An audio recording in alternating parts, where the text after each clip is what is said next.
Chillin'. How's it going? How are you doing?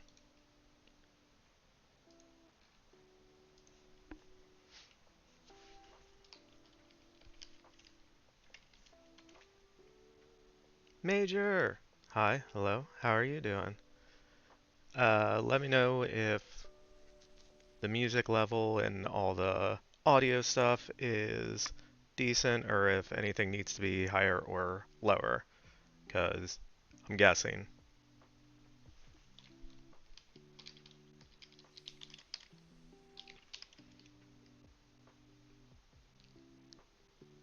All are good. Awesome. Hi from the bedroom. Hi from my living room.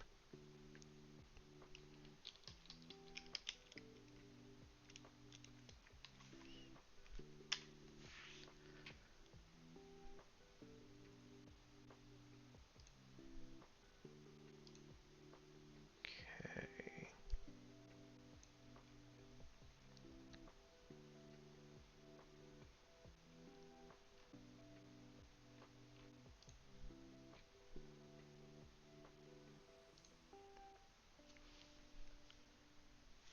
You don't hear any music, just my keyboard clicks. Alright, so I'll turn it up some.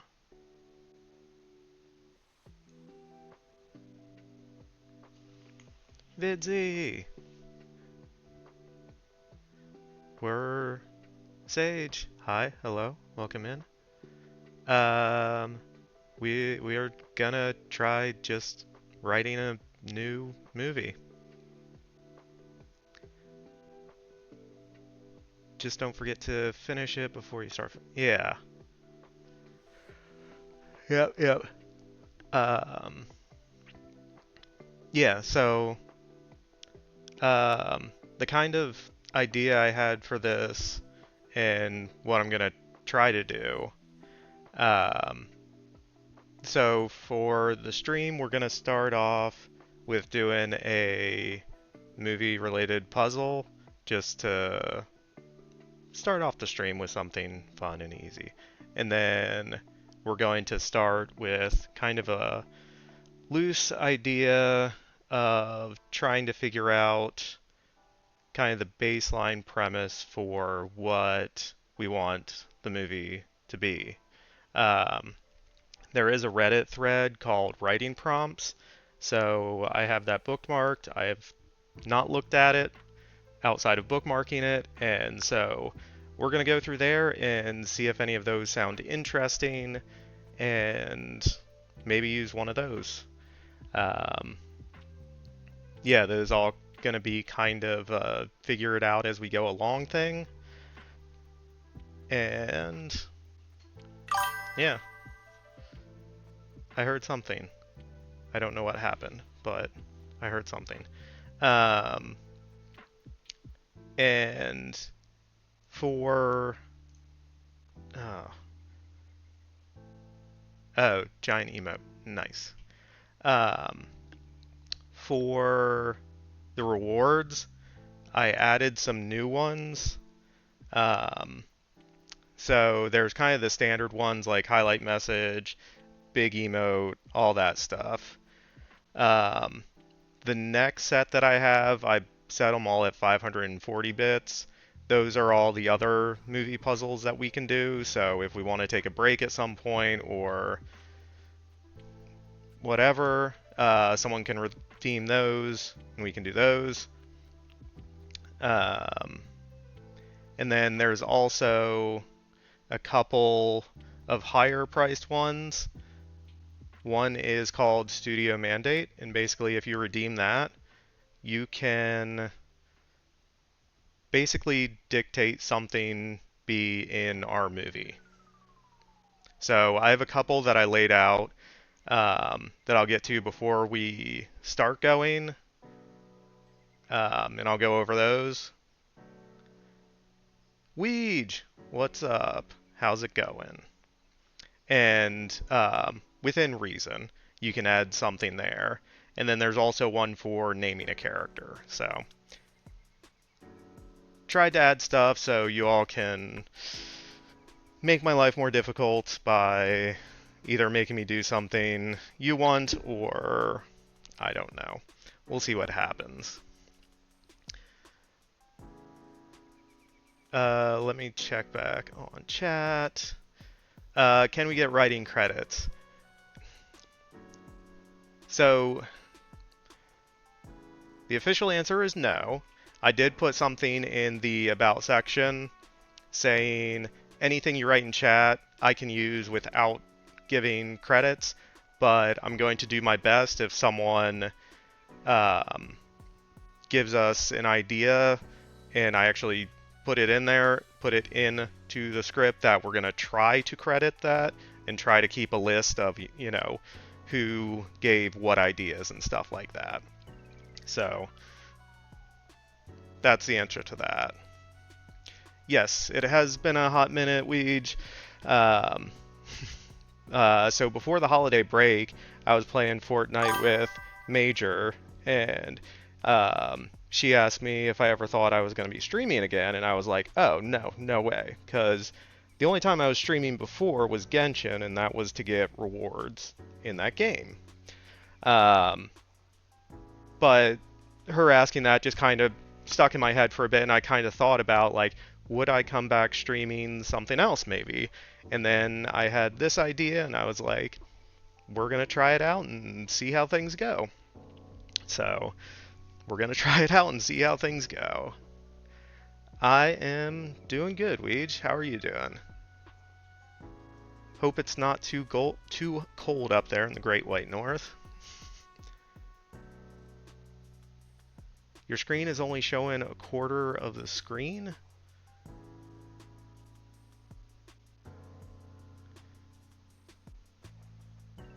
Let me look.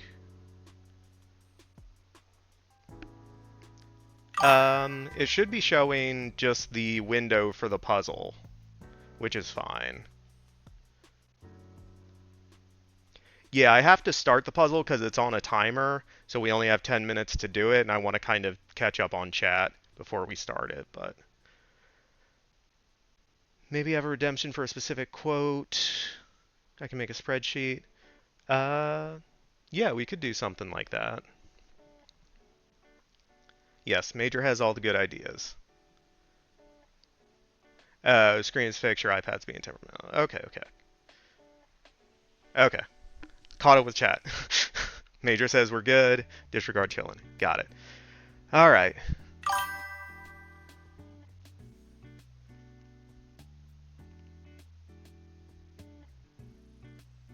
I don't know why it keeps making the chime sound every time there's an emote, but not the worst thing in the world. Senior and rivals, but Jay and I were just jumping. Yeah, no worries. If you gotta go do hockey stuff, go for it. Have fun. Hope you and Jaden both have a good time.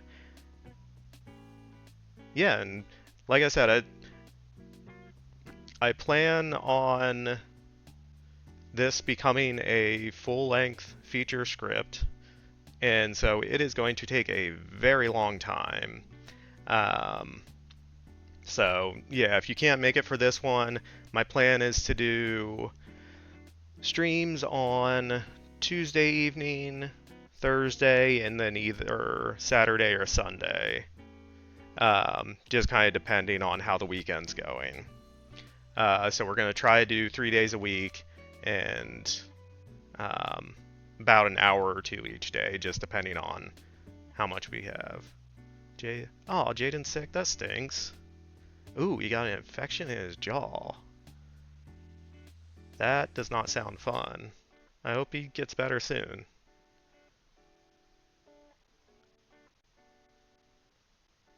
Oh, okay. I misread what you said. Yeah, no worries. Yeah, anytime I'm on Rivals, if you want to play, just shoot me a message on Discord. Yeah.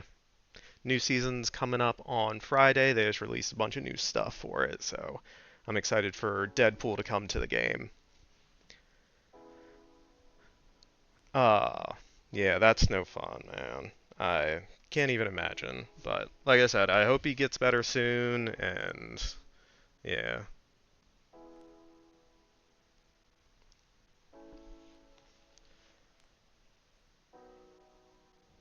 Yeah, Major's got you covered. Yeah, and send him all of our best.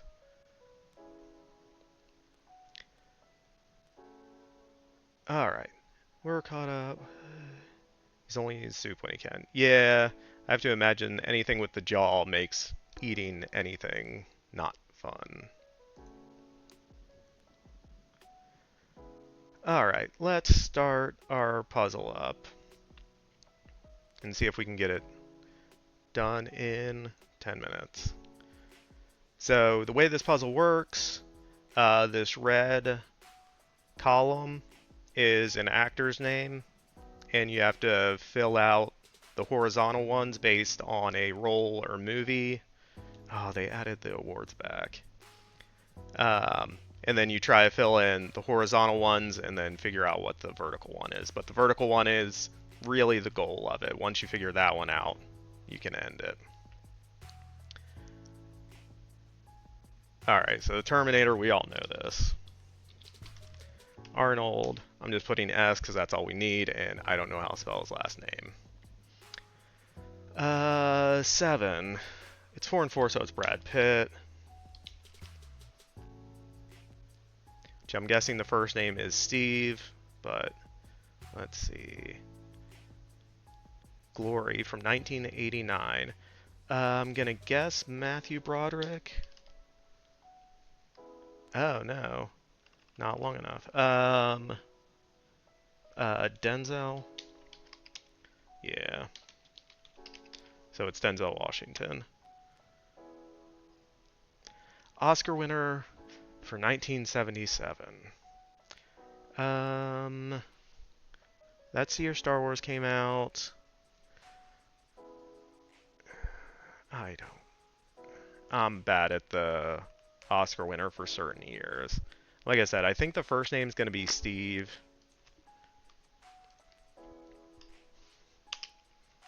Not W. Oscar winner for 1971. Again, we'll see. Arrival. Amy Adams. Unforgiven, 1992. So let's see. It's not Clint Eastwood. Morgan Freeman? Yeah. Because it's... Gene Hackman was the other star of that one. They call me Mr. Tibbs. Steve Harvey? For what? Oh, for the... Maybe. For the answer. Yeah. Took me a sec, but I got there, Vidsy. They Call Me Mr. Tibbs was Sidney Poitier.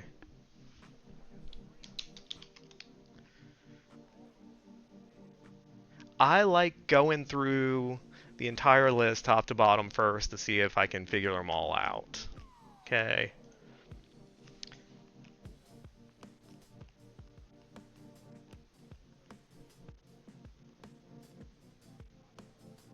Yeah.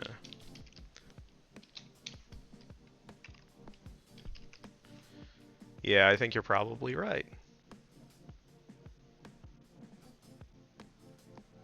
Oh, yeah, it could be Steve Carell.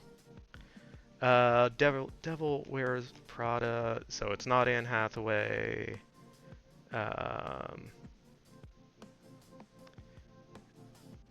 It's not Emily Blunt. Meryl Streep. Yeah.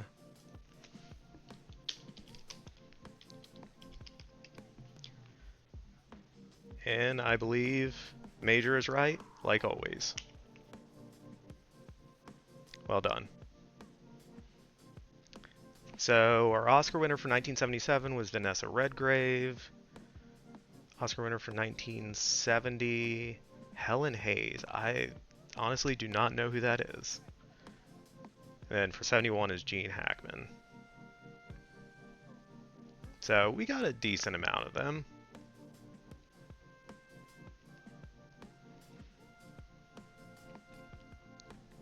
I win all the points on that one. I appreciate you, Major.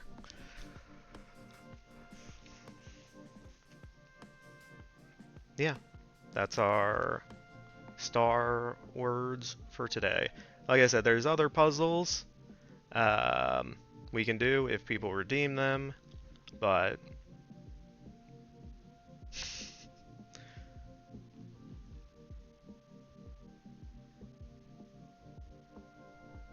yeah, I mean, I got some of them. I was on a decent roll, but Major got the final answer before I got there. I think Steve Harvey was a decent guess as well. Oh yeah, it would have been VEY, not E. But yeah.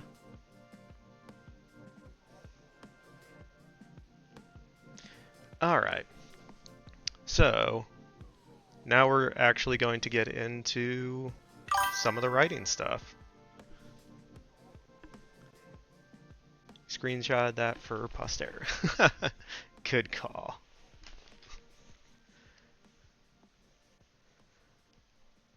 All right, so we can close that out. And we are going to go into my Google Drive. I set up an entirely new um,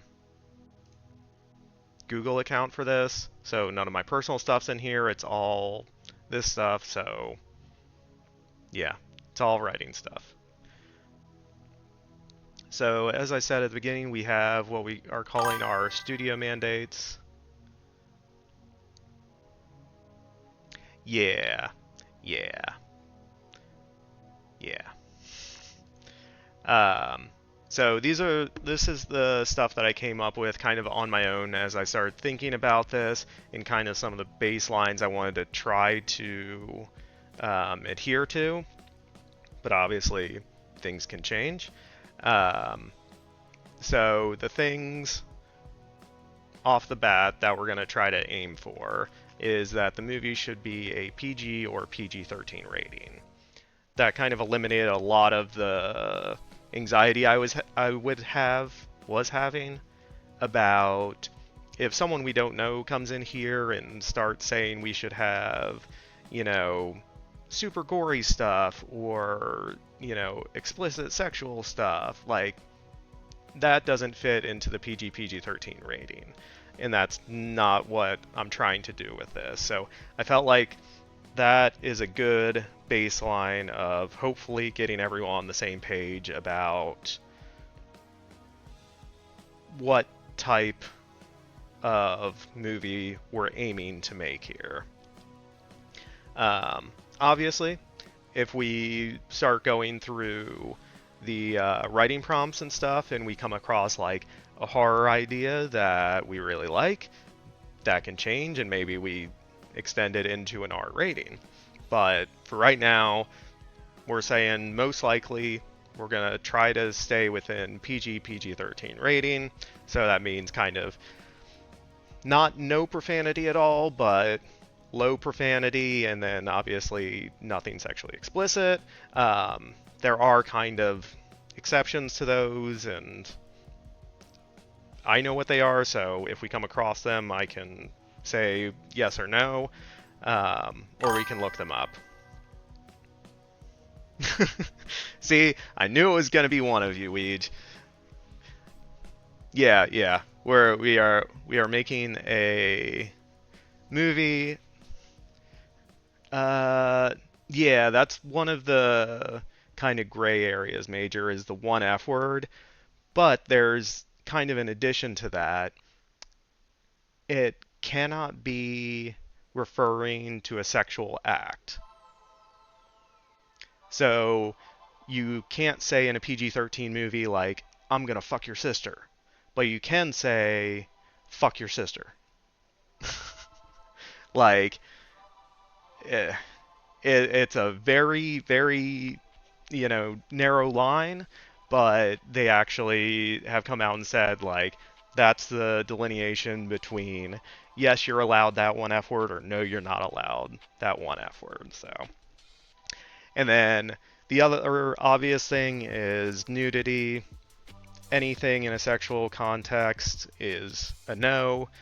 Um, but the best example I could think of when I was trying to explain this was Titanic, and when uh, Jack, Jack is drawing Rose, we see Rose topless.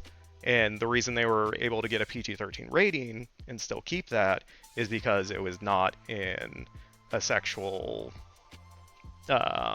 reference, it was an artistic reference. So they were allowed to get away with that. I know, everyone loves boobs.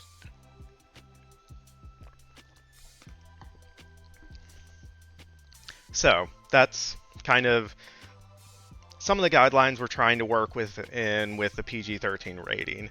Um, it's me, I'm the chime. I was starting to think that might be it. I don't know. I made you like lead moderator, so I don't know if that has something to do with it. I don't know. We get a chime every time Major talks, so we'll live with it, and I will look into it later. But as I was saying, those are kind of some of the guidelines we're going to try to stick within. No over-the-top violence, but we can have like PG-13 violence. Yeah. That's because when Major speaks, we all stop and listen. Yes, as we should, Weege.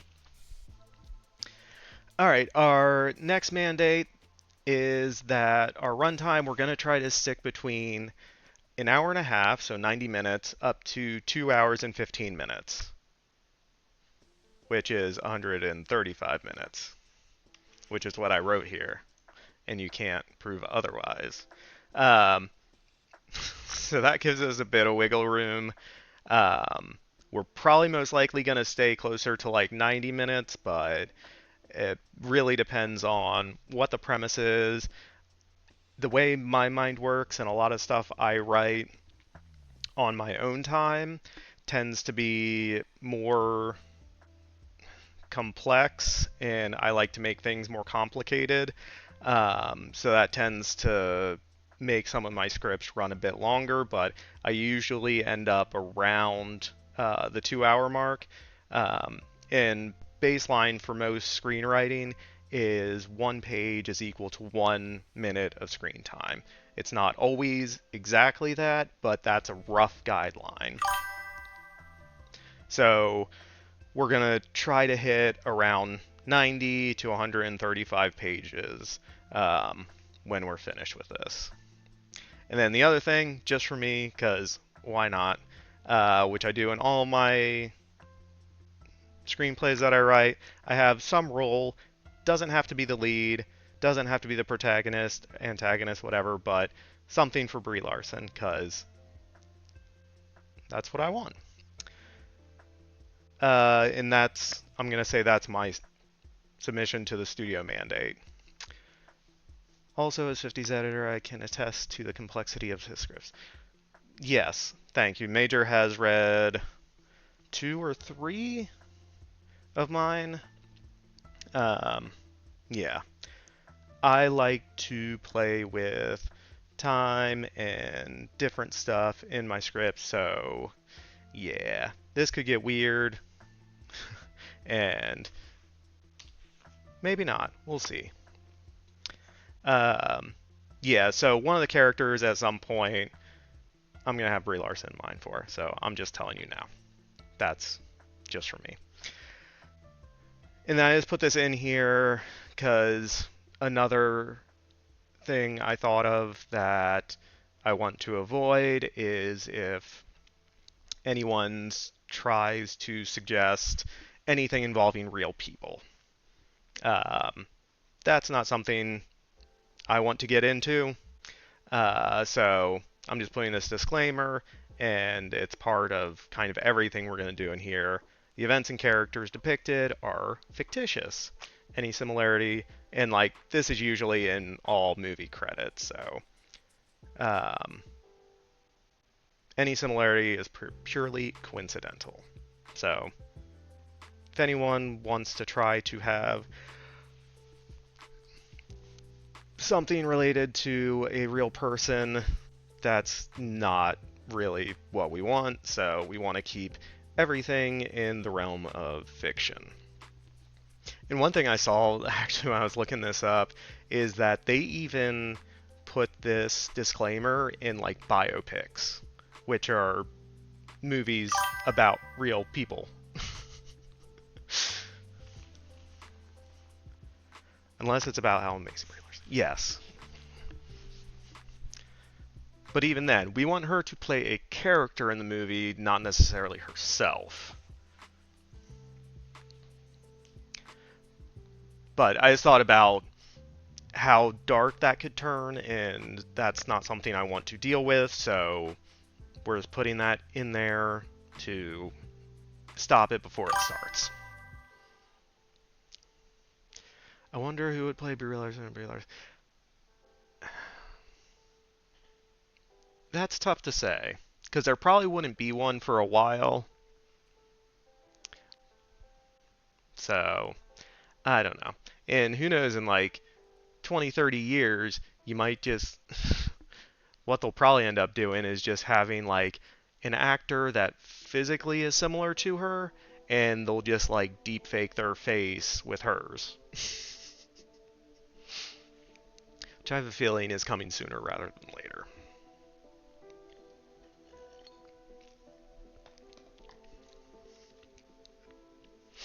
Alright, so those are what we have for our studio mandates so far.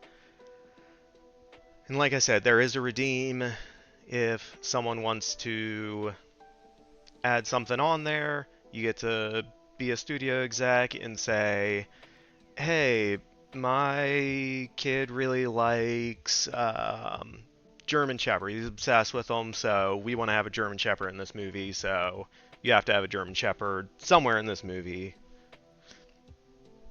We will add a German Shepherd to the movie. As an example of something you could do if you so wanted. Alright, so all that's clear. Now, I think we're gonna get into... Oh my god, 101 German... Yes, but 101 Dalmatians was about her trying to kill all those dogs. We don't want that.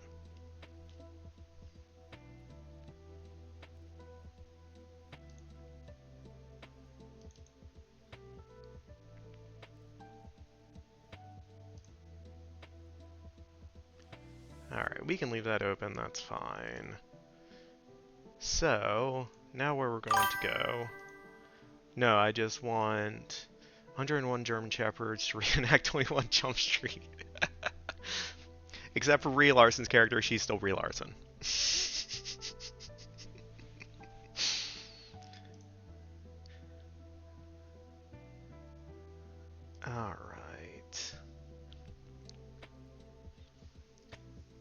Alright, so this is the subreddit for writing prompts.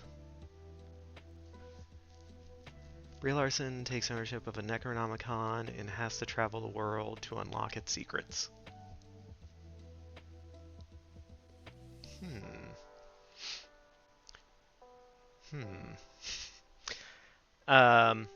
Yeah, we're just going to go through here and see if anything kind of catches our attention. My idea, this might be a very bad idea for me, is to try to find like 6 that we like, and then roll a 6-sided die to see which one we start doing. To have some sort of game component to what we end up doing. Writing. Alright. So our first one here, you find a baby dragon in the woods, stuck in a bear trap. You decide to free it, and it clings to you. Guess you'll have to care for it until Mama Dragon shows up.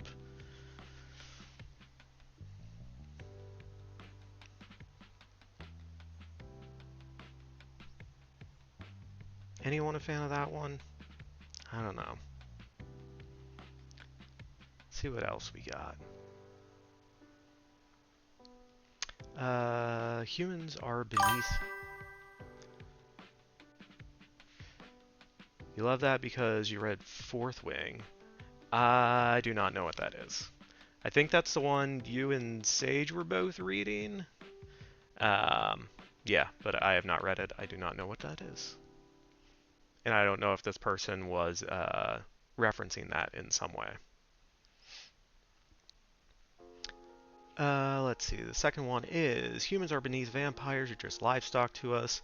I don't think you know what livestock is. Do you feed us, care for us, protect us from predators? No, you just slink around dark alleys and ambush people. It's not what a higher being does. That's a bottom feeder, a parrot? Okay. Chillin's been watching too much dragon anime. Not gonna be good on that one. Yeah, there are a lot of dragons in anime stuff. I know it's not necessarily anime, but it's adjacent. In Genshin Star Rail, they have lots of dragons in both of them.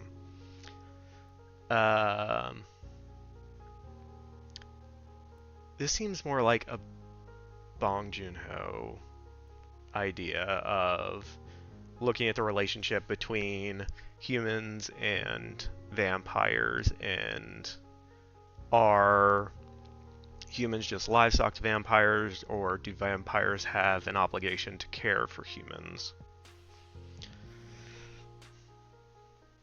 Not necessarily my kind of thing, though. Alright, next up. Earth has just joined the galactic community, however, there is a problem with being recognized as an independent species. They have to station a human ambassador on every homeworld or somewhere in the system. There are nearly as many species as there are humans.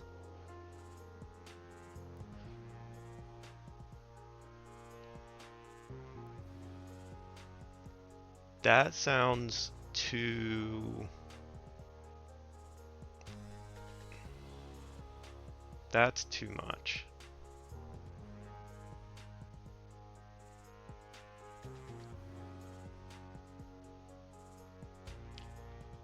Because, like, if there's 5 or 6, you can follow 5 or 6 characters in the context of a movie and kind of what each of them encounter and different stuff like that. But to say there's as many species as there are humans, I mean, that's 8 billion, and I just don't know how you're going to, like, contextualize that.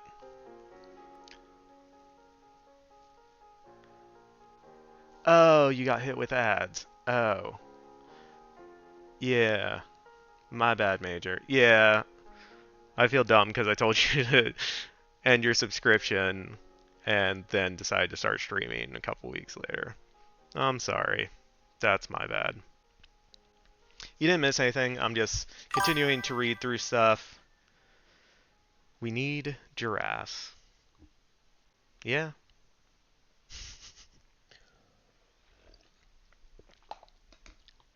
Um, your sexy meatballs are out of the oven. Nice. Are you making pasta with the meatballs, or are you doing something else?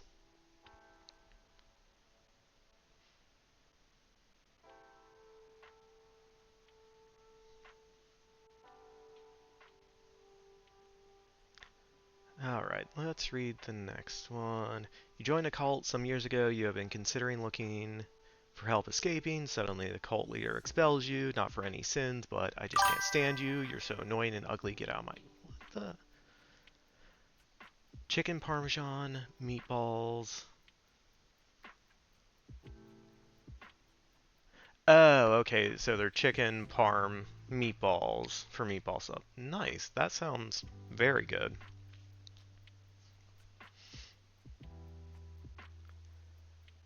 Alright, let's try something different.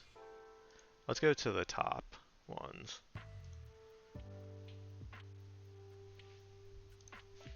From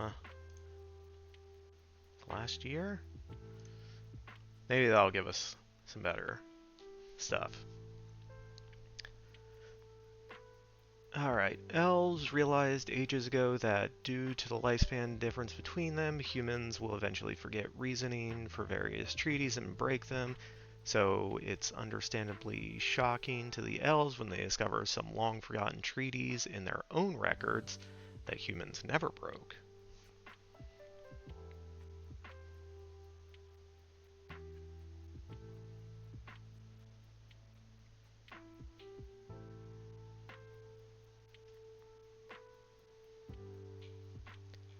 I don't know, these are... an elf revolt.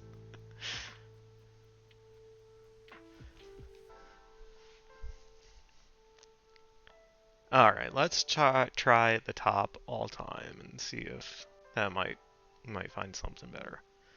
An elf revolt at the North Pole.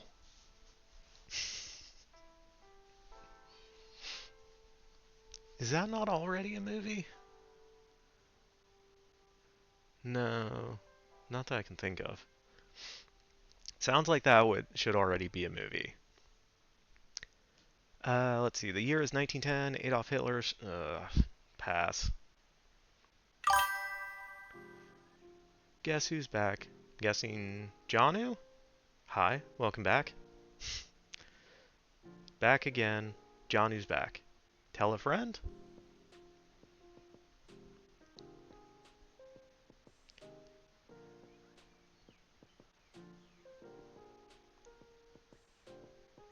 Thank you, Major, for shouting out Janu. Yeah, I'm live. I'm still alive. And we're trying something different. We're trying to write a movie.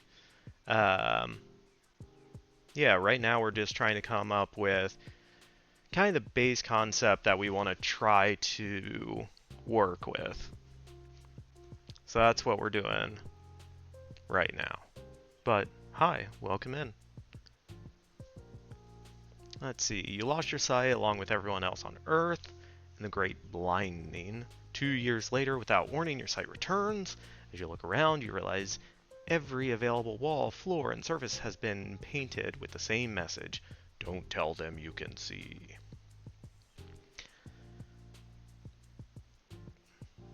This very much feels in the similar vein to like A Quiet Place and I believe Bird Box.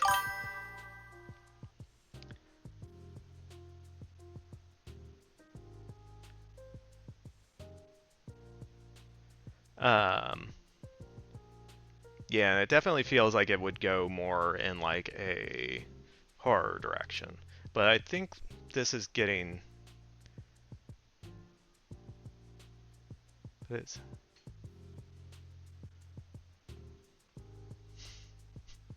Ugh, bad typing. Yeah, I was trying to figure out what you were saying, but I couldn't quite decipher it.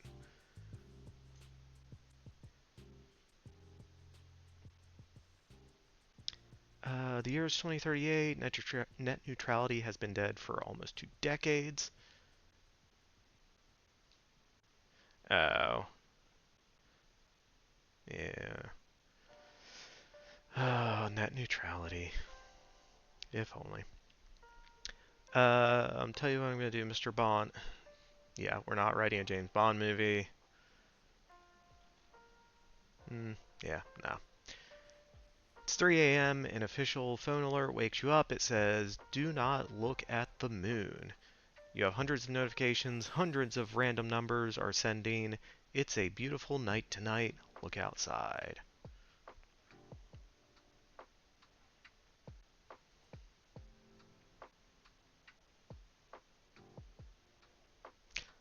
That's at least kind of interesting.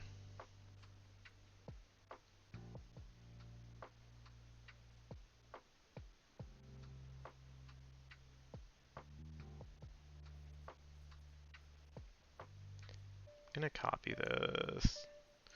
Try to copy this text. I don't know if it's gonna be one of our finalists, but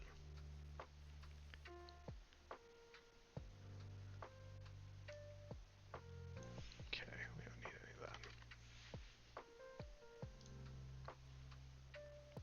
We'll at least save it for now. When you die, you appear in a cinema with another of other people who look like you. You find out that they are your previous reincarnations, and soon you all begin watching your next life on the big screen.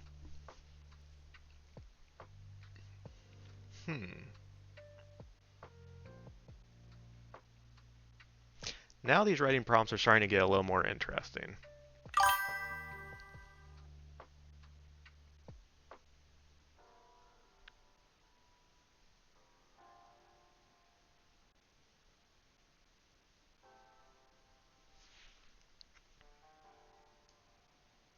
Yeah, let's copy this one. Major says yes. Ah.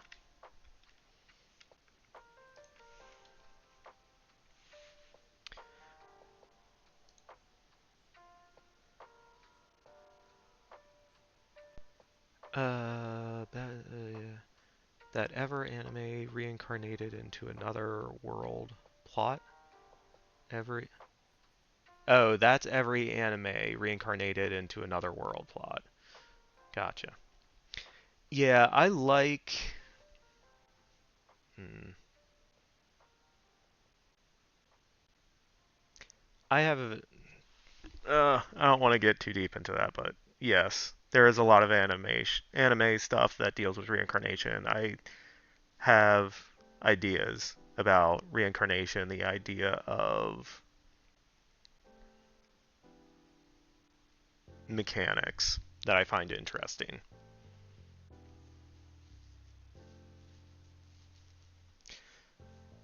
We wrote a novel. Let's see. Modern North America, backdrop of geopolitical tension, social unrest, economic stress, and cultural moments, Olympic cycle, trade talks, political polarization, and community fractures.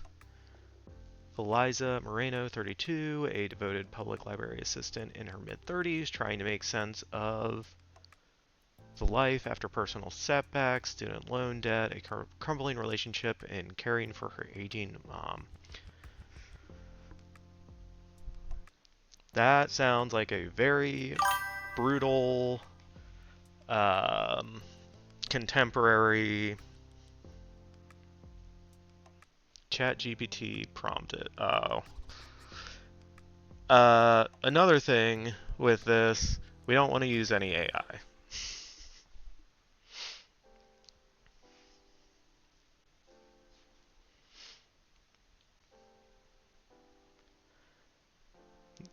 So I had this conversation with my dad and brother over holiday break. Um, there are things that AI is good for.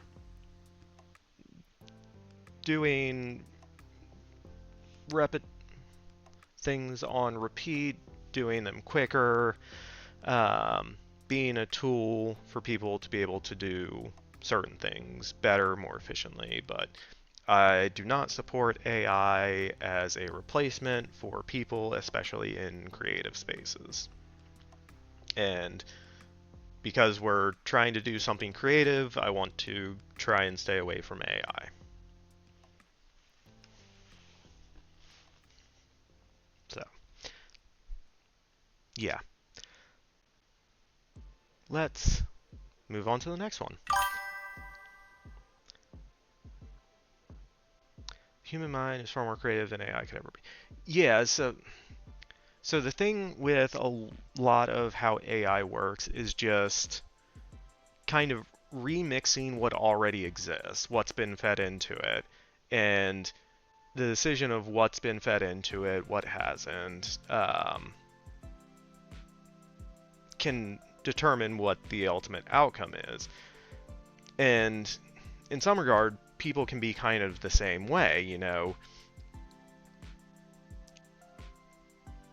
If you've never seen certain things on screen before, you might not think something like that is possible. And being able to, like, let's say Avatar, that's like the biggest movie right now and for the last 15 years. But somewhere along the way, someone had the idea of giant blue people looking a certain way and put the time and effort into doing it and made it a reality. If Avatar had never existed and you put everything you can imagine into an AI that doesn't have the ability to make something out of nothing, then they wouldn't be able to come up with something new. It would just be a reiteration of something that already was. Yeah, it's the prompting that makes the difference, which is still the creative mind at work. Jade and I just watched Avatar Fire and Ash this past weekend. Nice. How was it? Did you like it? I was not a huge fan of the second one, so I'm not all that interested in watching the third one. But that just kind of came to my mind as something that is completely visually unique that you would not see unless it was created out of whole cloth.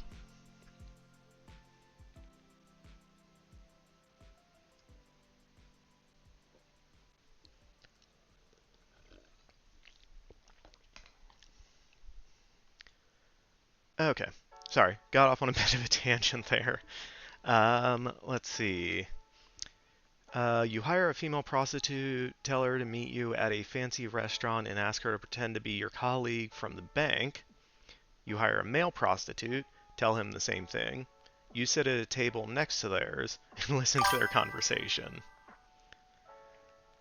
We both enjoyed it immensely, but we're not as in depth on the storylines as others are. We are looking for the spectacle. Yeah, that's kind of what I assumed based on the previous one and some of the reviews I heard about Fire and Ash, is that the story isn't all that inventive, but the visuals are. You can tell they put whatever it was, $450 million into the visual effects. So, yeah, I can definitely see that.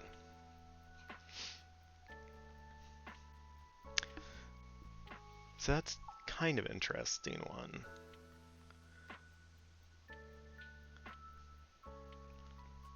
So you basically hire two people. I just don't know where something like this would go beyond the initial conversation.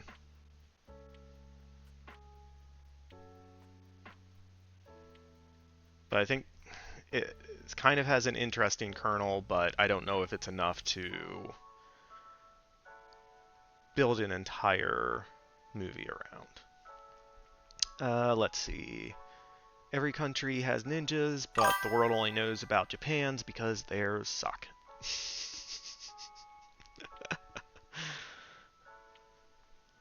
They become Bonnie and Clyde and decide to rob a bank.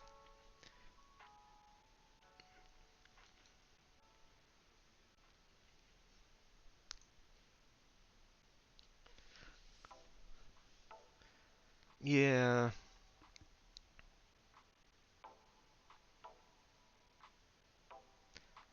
Yeah, I mean, the kind of big drawback I have is if it turns into Bonnie and Clyde, I feel like that kind of story has been done so many times that trying to do something different with it would be a bit difficult.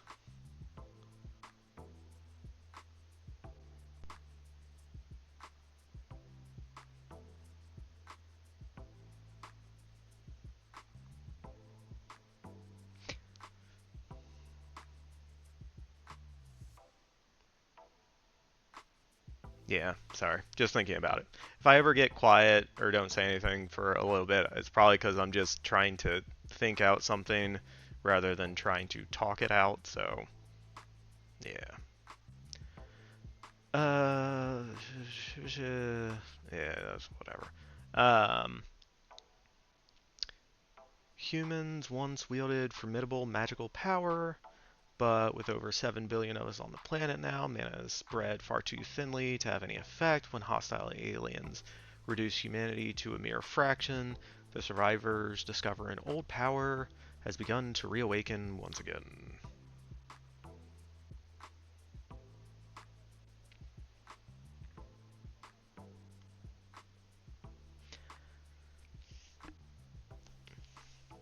So this one is kind of interesting to me. It has kind of a sci-fi fantasy edge to it, which I like. But it shades into a story idea that I have written on my own. So just because I don't want to try to retread something I've already done, I'm going to kind of veto that one. Unless anyone really wants to add that one to the list.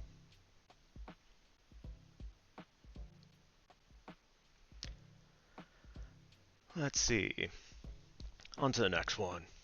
A woman has been dating guy after guy, but it never seems to work out. She's unaware that she's actually been dating the same guy over and over again. A shapeshifter who's falling for her and is certain he's going to get. That's. Ugh. Ugh. Major and I were talking. It would be interesting for the two prostitutes to fall in love and had to hide their professions from each other.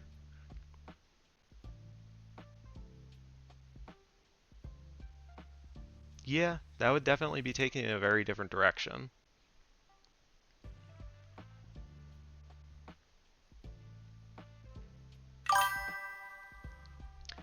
A wacky rom-com. Oh.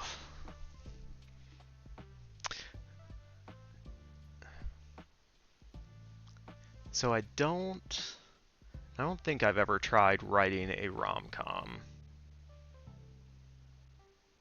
I think I tried writing like a straight comedy once, kind of when I first started screenwriting as kind of just an exercise, and uh, it did not go well.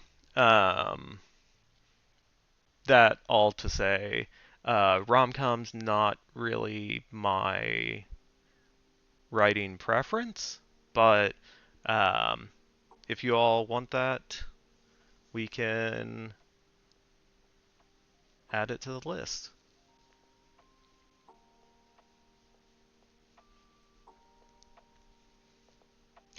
Yeah, the shapeshifter dating the same woman over and over again definitely feels like a horror story.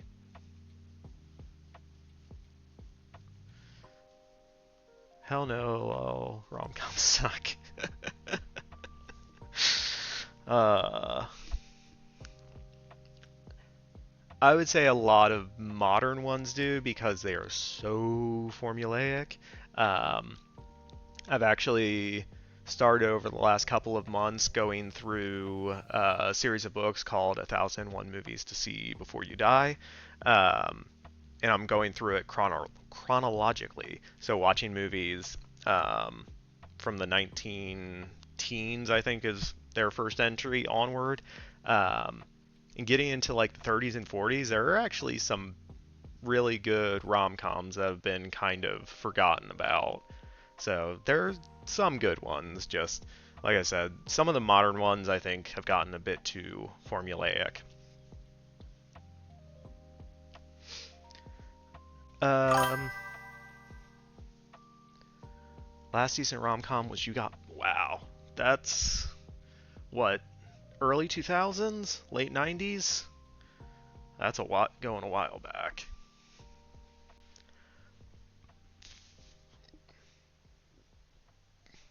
I actually think this one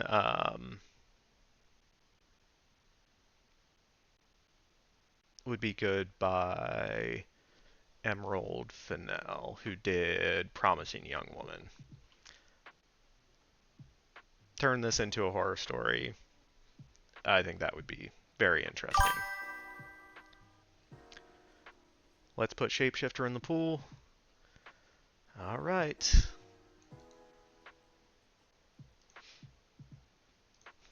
Notes. Yeah. Copy text.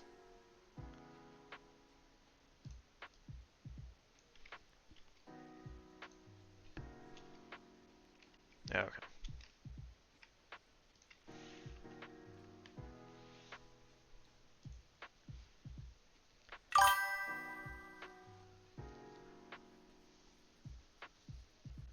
Yeah, like that concept sci-fi stalker movie. Yeah.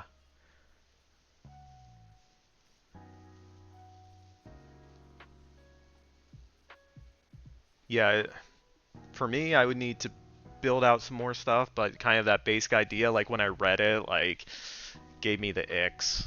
So, I mean, anything that kind of pulls a response, I feel like is interesting enough to give consideration to. Alright, let's see what they got next. Human lifespan is actually only 1 day long. To adapt, when we go to sleep each night, our mind sends us one dream deeper where we wake up alive. When we finally die, the experience of our life flashing before our eyes is really just us waking up in each dream one at a time.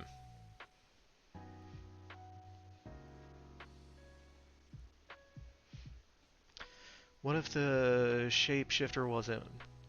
Yeah, that could be interesting. I'll make a note of that.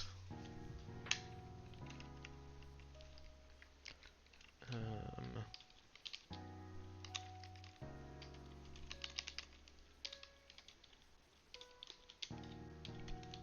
from Vidzi.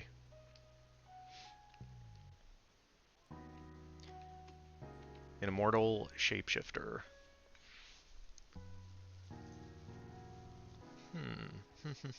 Maybe. Um, human lifespan is actually 1 day long. I don't know. This seems like it's trying to be Inception-like. And while, yes, Christopher Nolan is my favorite director, and I love Inception, um, I don't know. I just don't know how this becomes something more interesting because it would just be a different way of perceiving life normally.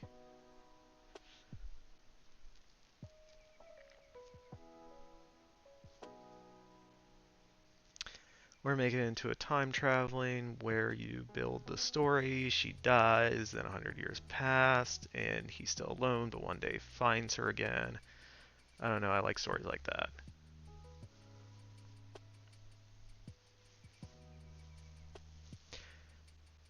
Yeah, that I correct me if I'm wrong, but that feels much more like a the like romantic version of that story.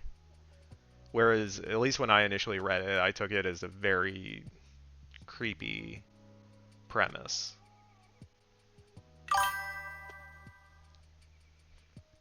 Which, don't get me wrong, like, I like those kind of stories too.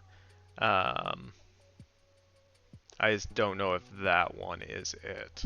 But, I mean, we could make it that. I mean, he's trying multiple times to date the same person because he keeps messing up. Like, Clicker or something.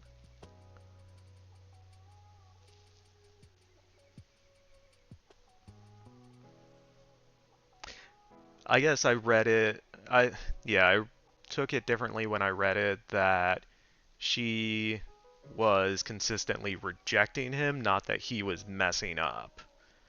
So I took it more as an allegory of guys who don't leave girls the fuck alone when they tell them they're not interested. Oh, Click, I think, is the movie. Rad. Hi, hello. I am doing all right. How are you doing? Hope everything is going well. And thank you, Major, for the shout out.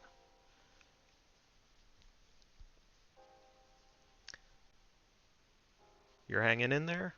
Nice. We are trying to come up with an idea for what we want to write our movie about.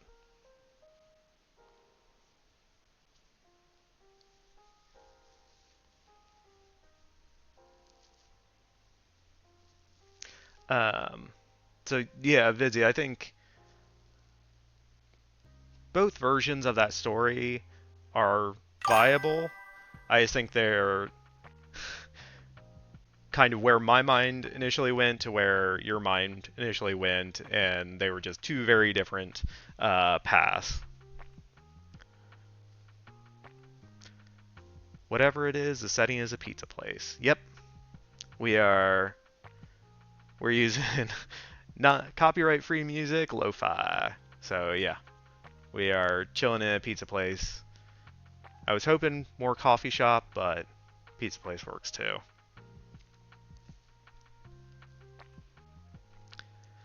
Um, yeah, so I'm gonna say no to that one. Next writing prompt. Whenever you speak, people hear you speaking in their native language. Most people are surprised and delighted. Cashier at McDonald's you've just talked to is horrified. Nobody spoken that language in thousands of years.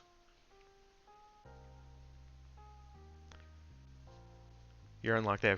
Nice. You love the language one. Oh, goddamn ads. Okay.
Yes, Major has a hammer now, and yes, she is dope.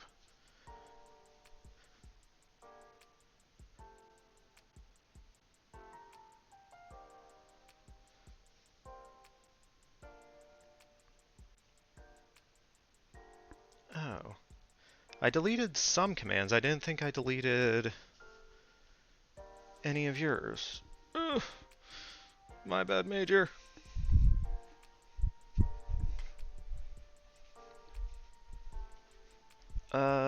Give me a sec. I need to refill my water.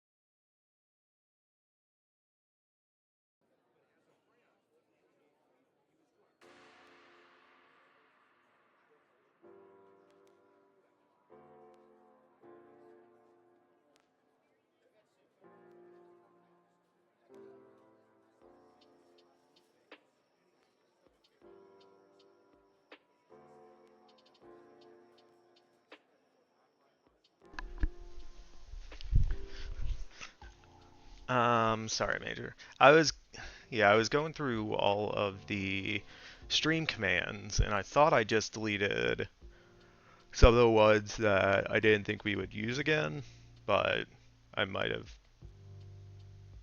clicked the delete button too many times.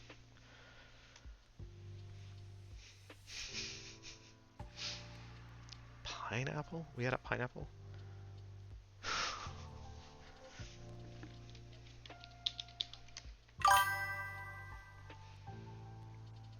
So this should be a link to all of our commands. I don't know, Major. I was just deleting lots of stuff. You can make any command you want, because you are the lead moderator.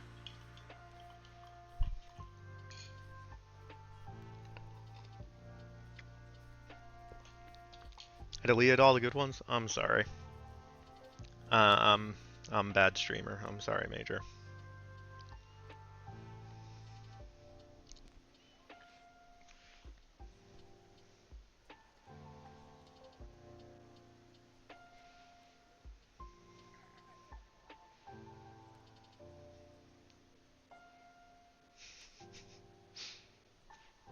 Oh, I didn't check that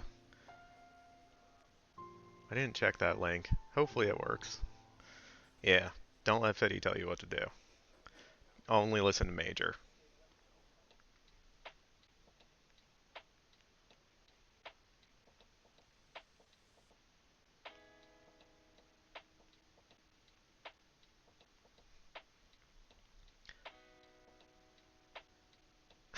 You said that once apparently. Yeah, I mean, it's got quotation marks around it, so it must be a direct quote. Nothing on the internet that has quotation marks around it is not an actual quote somebody said. Sounds like sometimes. Yeah. Okay. Let's try to get back on some kind of track. Um, Major, you said you liked the language one?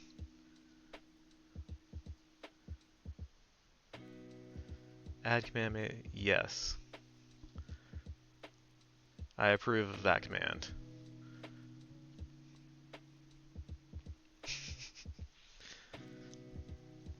So, whenever you speak, people hear you in their native language. Most people are surprised and delighted. The cashier at McDonald's you just talked to is horrified. Nobody's spoken that language in thousands of years. So that brings up, obviously, a lot of questions, which is a good thing. I just kind of wonder about the mechanics, for one, because we would have to explain somehow.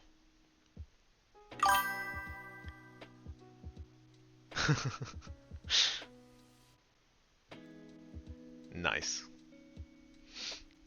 We'd have to kind of figure out the mechanics of how they're able to speak in any language, and then what nobody's spoken that language in thousands of years means.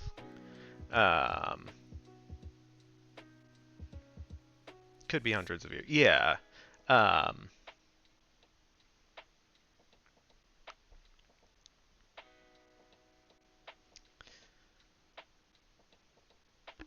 Yeah.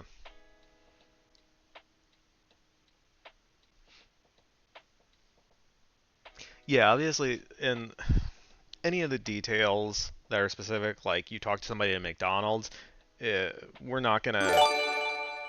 Ah! What just happened? Major.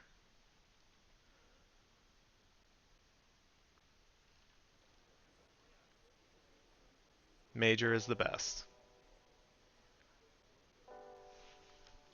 We have...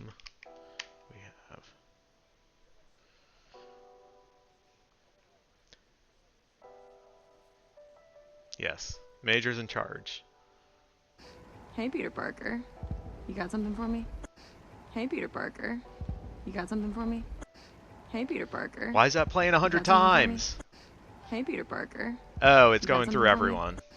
Hey, Peter Parker. You got something for me? Well, we're gonna listen to Hey, Peter this Parker. for the You next got 20 something for minutes, me? so Hey, Peter Parker. yeah. You got something for me? Hey, Peter Parker. You got something for me? Hey, Peter Parker. You got something for me? Hey, Peter Parker. You got something for me? Hey, Peter Parker. You got something for me? Hey, Peter Parker. You got something for me? Hey, Peter Parker. You got something for me? Hey, Peter Parker. You got something for me? Hey, Peter Parker. You got something for me? I don't know how Hey, to Peter stop this Parker. either, You so got something for me? Hey, Peter Parker. You got something for me? Hey, yeah. Peter Parker. She's You got something for me? Hey, Peter Parker. You got something for me? yeah, Hey, Peter Parker. You got something for me? Hey, Peter Parker. You got something for me? It might be Hey, stuck. Peter Parker. You got something for me? Hey, Peter Parker. You got something for me? Hey, Peter Parker. You got something for me? Hey, Peter Can that? Parker. You got something for me? Hey, Peter Um, Parker. You got something for me? Hey, Peter Parker. there. I turned off the alert box. Sorry. Thank you, Major. Yeah, that was a lot. Can't wait till yeah, next movie they've been dropping some teasers about for Doomsday. They just released another one today with the Wakandans, the Namor, whatever his people are called, and the Thing showed up in it. Yeah, it's gonna be wild. Yeah, it might have been stuck, so I'm gonna have to look at that. This is unintended but amazing. No, it's completely fine, Major. Yeah, I'm gonna have to look at that off stream and see what might have been happening there. Yeah. Hey, Peter Parker, you got something for me? Yeah, Rat is stuck too. Uh, but yes, thank you, Major. Major is the best. Everyone thank Major. Where would we be without her?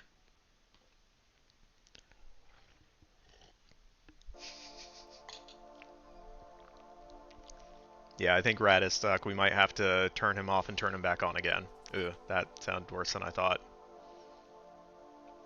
Everyone gets a founder badge! Yay!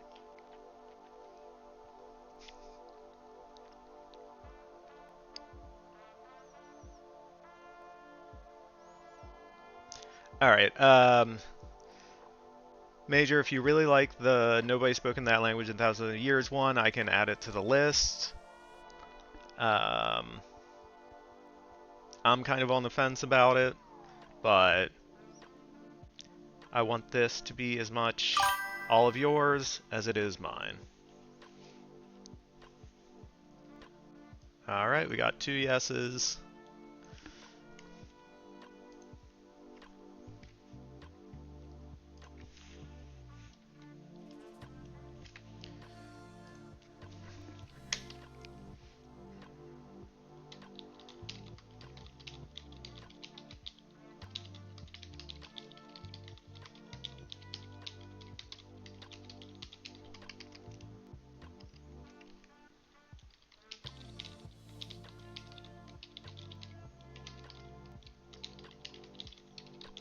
Uh, and I'm also going to add Vidsy's kind of adjacent suggestion for the other one.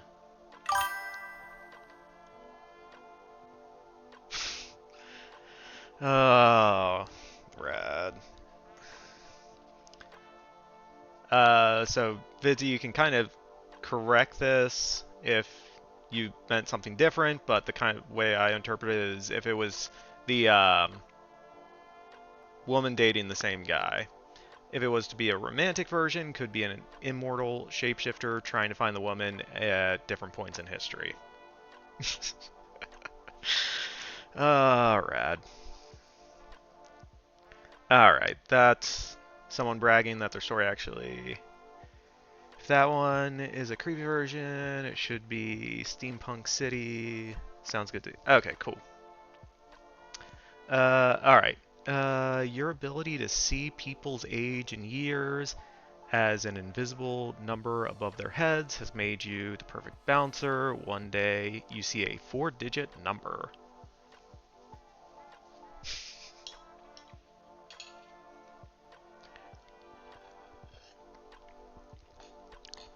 So, this one sounds very similar to the.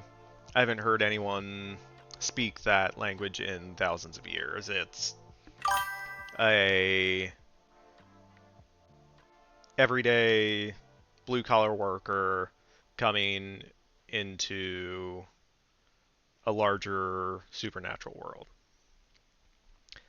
Um, you like that except TS? Yeah. Um, I feel like those are kind of in the same realm. So I can put this one kind of along with the other one.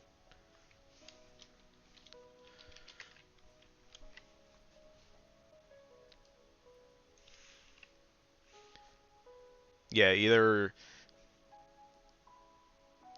nobody's spoken that language in thousands of years, or you see a 4-digit number as someone's age. So, I mean, both of those indicate people, society, something that's been around, hidden for a long time, that kind of the average person hasn't known about.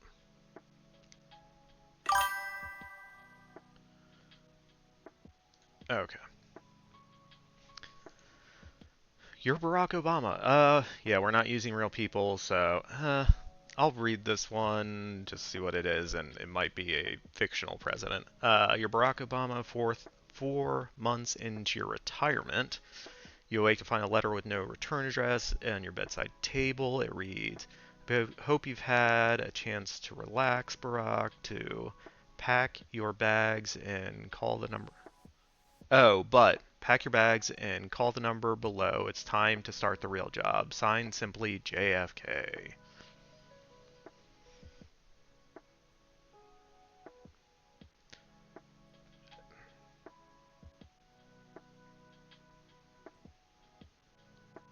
It, no. Uh, it, mm-mm. The star one? What? Oh, the next one? Major's reading ahead. Alright, moving on. Due to your nerdy great great great great grandfather in 2017 buying a star in some modern legal shenanigans, you are now the proud owner of a small intergalactic empire. You just like it because it says shenanigans.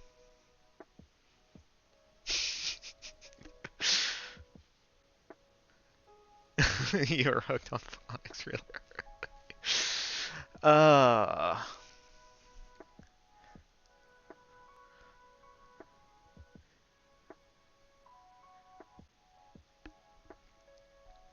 yeah, I could see this one being fairly interesting. Um,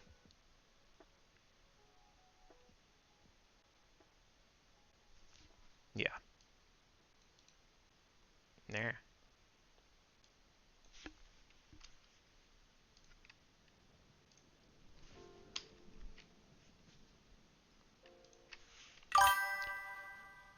So let's see, we got 1, 2, 3, 4, we got 5 so far. Sage! Hi, hello, welcome back.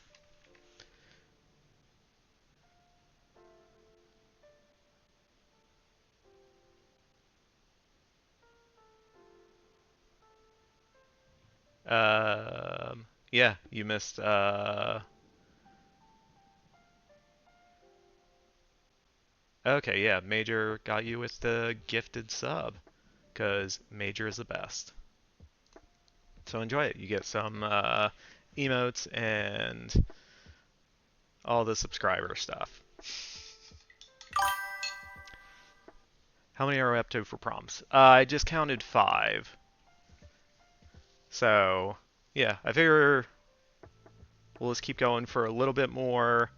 I don't know if we will definitively decide at the end of this stream or wait till next time or what. Um, yeah, like I said, we're just kind of figuring this out as we go. Let's see. Next one, the hottest show in the afterlife for the past decade. Steve Irwin wrangling all sorts of supernatural creatures. Nah, not really my thing. This one is a good brainstorming session. All super great. Yeah.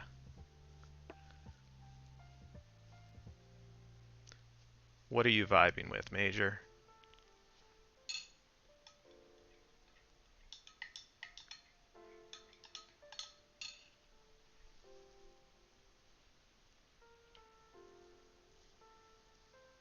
What are those? Oh, Major vibes. Nice.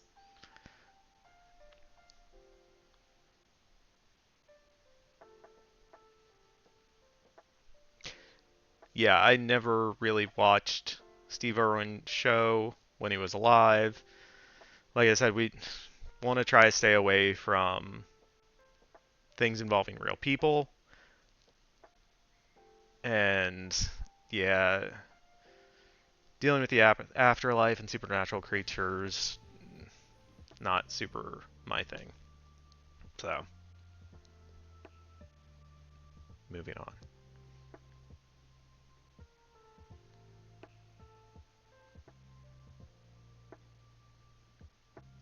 All right. Following World War III, all the nations of the world agree to 50 years of strict isolation from one another in order to prevent additional conflicts. 50 years later, the United States comes out of exile only to learn that no one else went into isolation.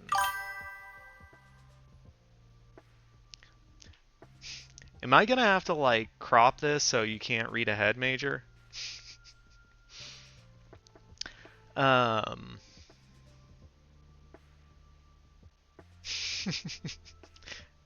Major is always hashtag reading ahead. So this feels like another one we read earlier that I can't remember. Uh,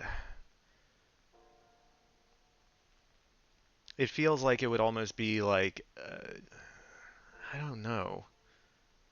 I don't know what kind of story we would craft out of this. So I don't know. All right, let's move on to the B one. No, we're not scrolling further, so Major can't see. All right. Your entire life, you've been told you're deathly allergic to bees. You've always had people protecting you from them, be it, get it? Haha. Be it your mother or a hired hand. Today, one slips through and lands on your shoulder. You hear a tiny voice say, "Your Majesty, what are your orders?"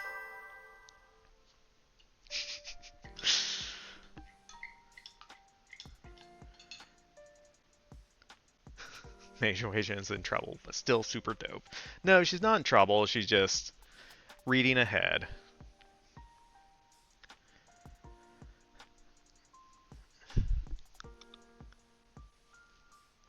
Um,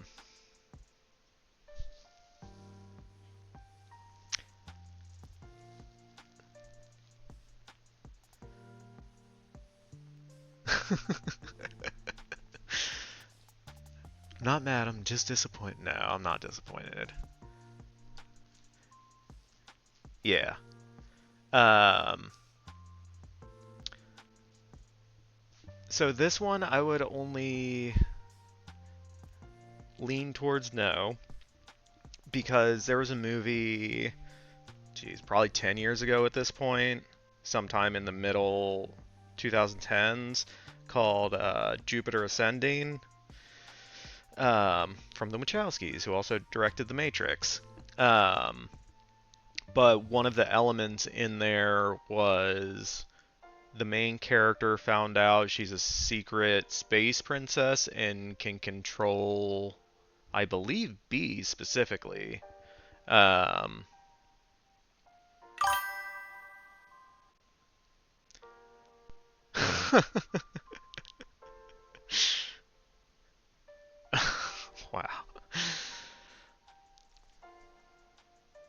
I'm not mad. I'm just disappointed in you completely. Um, so just because I feel like it's been in a fairly recent movie, I would lean towards not doing it.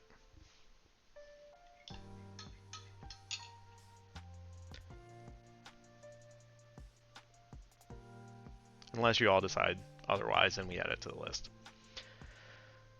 Um, Next one up. Of all the number one dad mugs in the world, all of the number one dad mugs in the world changed to show the actual rank of dads suddenly. Eesh.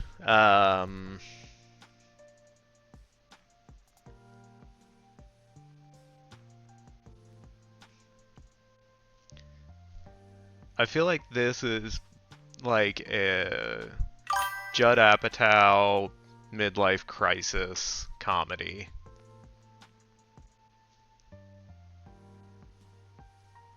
The B movie isn't even that recent. Yeah, that was, if I remember right, that was the early 2000s. Like I would say 2006 to 2010 ish. But like I said, comedy not.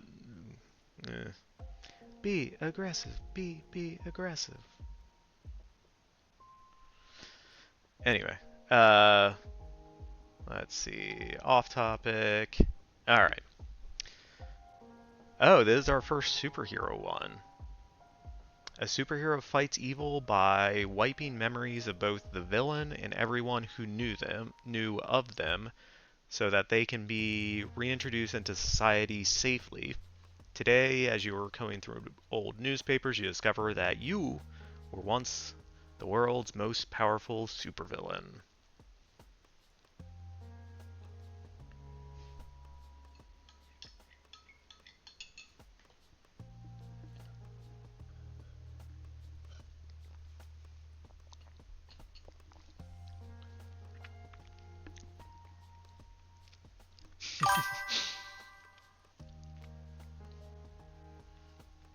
Seems like he wiped his own memories by mistake.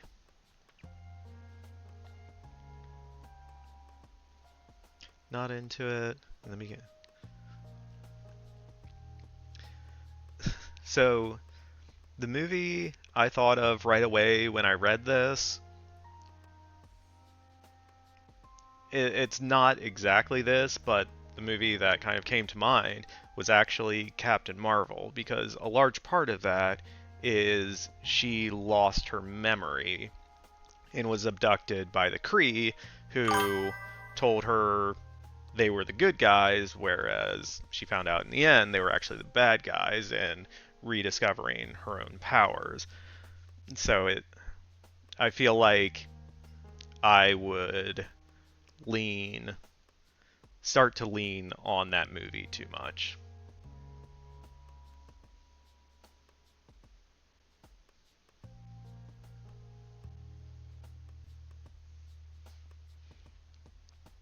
Um, Seems like he wiped his own memories by mistake and then became a superhero by mistake. Either way, he's famous for being a superhero. So I think the superhero and the villain are two separate characters, and they're able to wipe the memories both of the villain and everyone who knew them.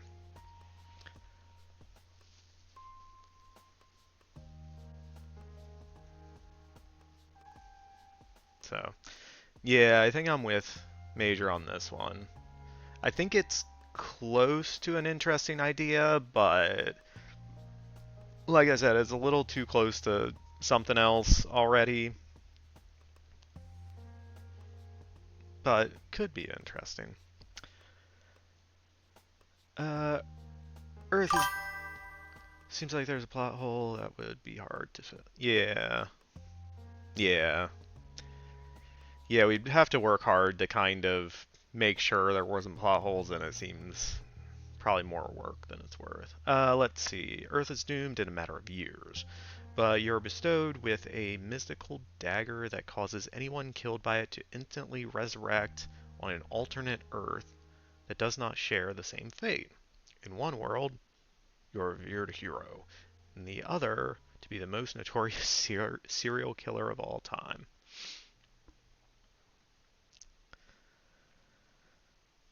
Uh, yeah, I see where they're going with this.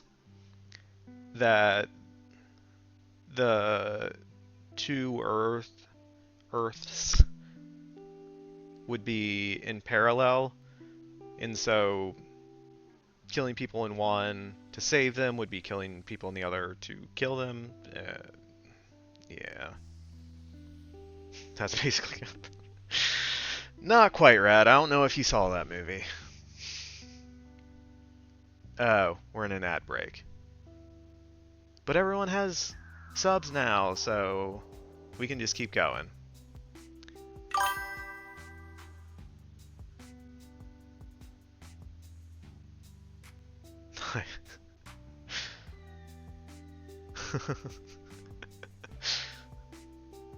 Let it roll. Alright, an alien has kidnapped Matt Damon, not knowing what lengths humanity go to retrieve him whenever he's gone missing. I think this is a reference to all the movies where people rescue Matt Damon, like The Martian and Interstellar and Saving Private Ryan. I think it's based off of that because I noticed that was a meme. I think after The Martian came out, people noticed that. So, yeah. Right. When you're 28, science discovers a drug that stops all effects of aging, creating immortality. Your government decides to give the drug to all citizens under 26, but you and the rest of the lost generation are deemed too high risk. When you're 85, the side effects are finally discovered.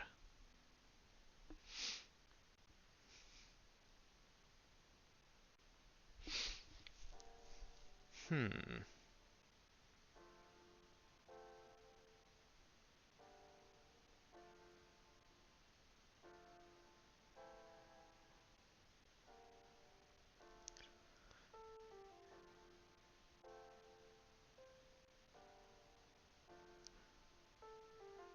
I don't know. Because it feels like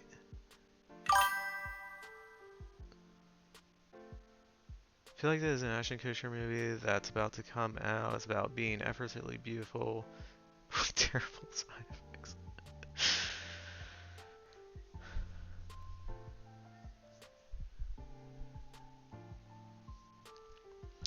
Yeah, and just based on the premise at least, it feels like it would be two halves. That it would be the kind of first half when you're 28, the discovery of the drug, the not being able to use it, and then there'd be the second half, which is the I mean, there's ways around it. You can do flashbacks. You can do like parallel editing or parallel scenes of different timelines. Um, longest episode of Punked. I don't know. Yeah, I'm not feeling that one. The kiddie pool paradox?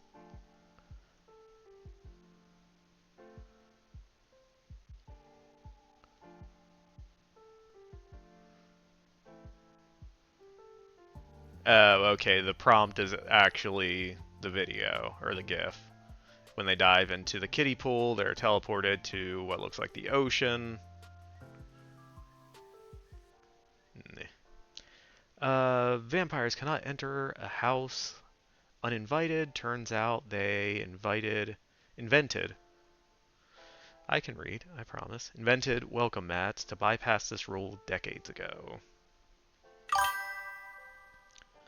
No to the kiddie pool paradox. No to the welcome. Yeah, I agree.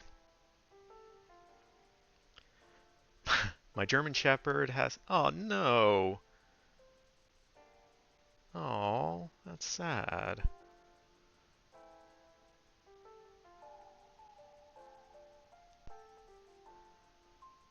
If you invite the welcome at the 101 German Shepherds, do it. Alright. As Pride Month nears its end, the other 6 members of the 7 deadly sins begin to wonder when they'll get months dedicated to them. Pride, meanwhile, is just trying to get them to understand that he's not actually the focus of Pride Month.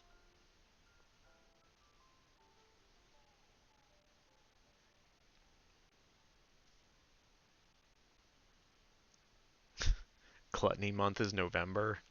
Yeah, with Thanksgiving.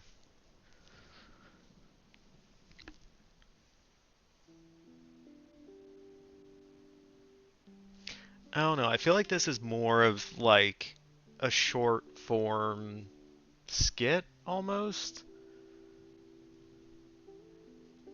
At least in my mind, it reads as more of like almost comedic.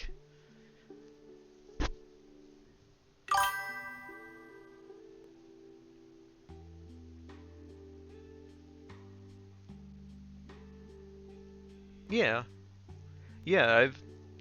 Um, every once in a while, I'll come up with an idea that I can't get out of my head, and like at a certain point, when I have something like that, I just have to write it, and there have been a couple that have just turned out to be shorts. That have just been, it's an interesting idea, but not enough to kind of be more than 10 pages or so. Maybe a warm up? Maybe.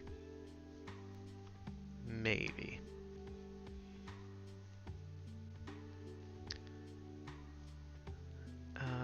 Let's see. You go to hell, only to find out that hell has been overturned by humans. Turns out, gathering billions of the most wicked of humans, among them are several ruthless but brilliant rulers, commanders, and dictators, whom can no longer die. It's such a good idea after all. Isn't it such a good idea after all? Man, I am struggling.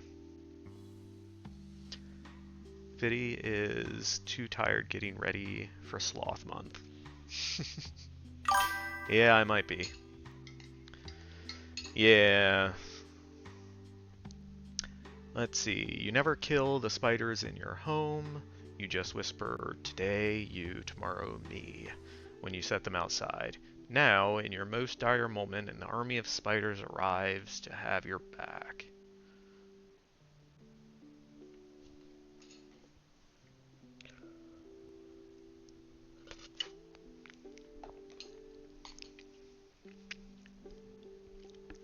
I feel like your superpower needs to be that you can communicate with insects.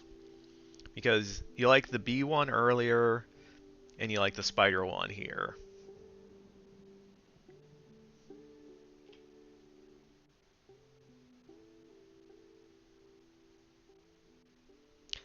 But I feel like this is more of like,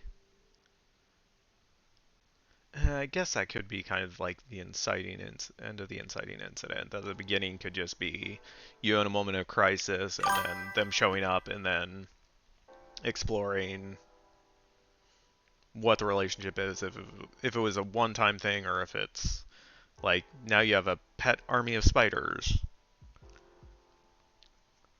Lol, and I'm terrified of raccoons and the squirrels who live in our Ugh, yeah.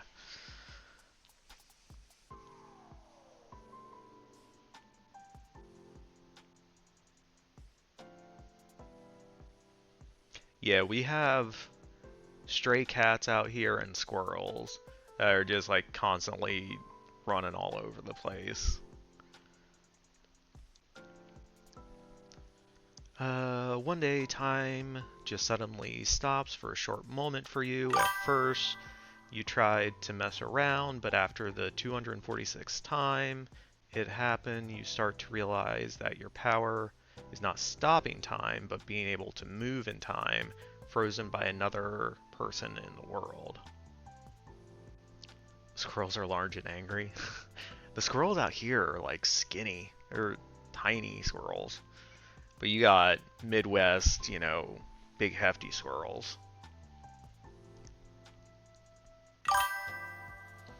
Skip the time one, you've written another time. Yeah. Yeah, and this feels like Looper.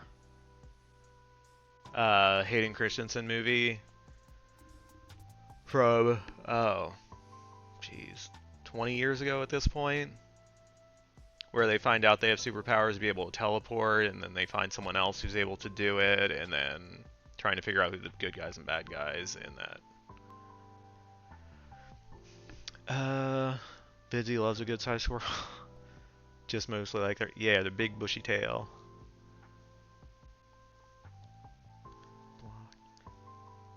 Oh, there was a hefty squirrel around the block and it passed away. Someone left it flowers. It's oh.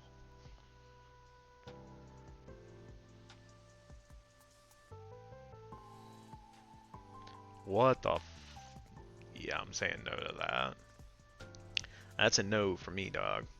I'm skipping this one. Jesus, take the wheel. Satan, get behind me. Buddha, man the 50 cal. Nah. Let's see what we got. You're a biologist who made a deal with the devil, eternity in hell after death, in return for unlimited funding for your research. The funding was worth it. You discovered immortality, and the devil is not happy about this.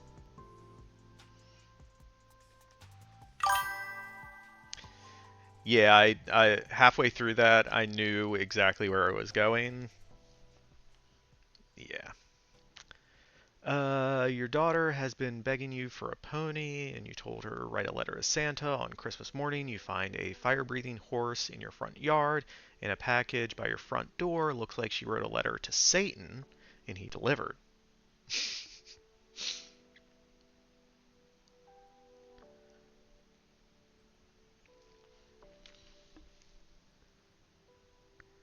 I feel like there was a movie in the last year or two about something very similar to this, where a girl like accidentally writes a letter to Satan instead of Santa. I might be crazy.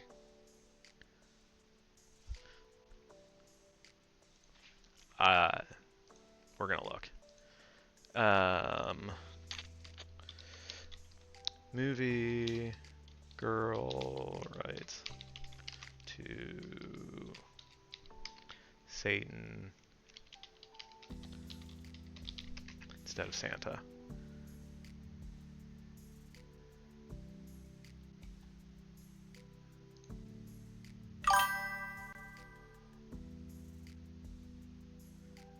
No Christmas, it's gonna be like a Hallmark movie.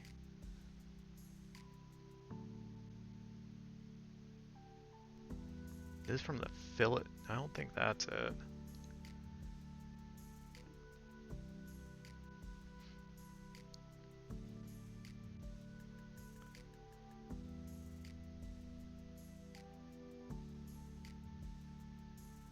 Yeah, the film stars Jack Black as Satan.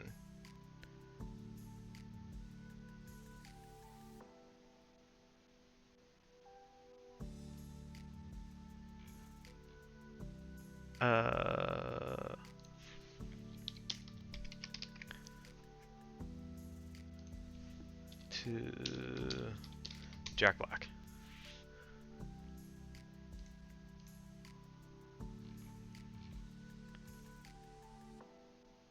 Or is it upcoming? No.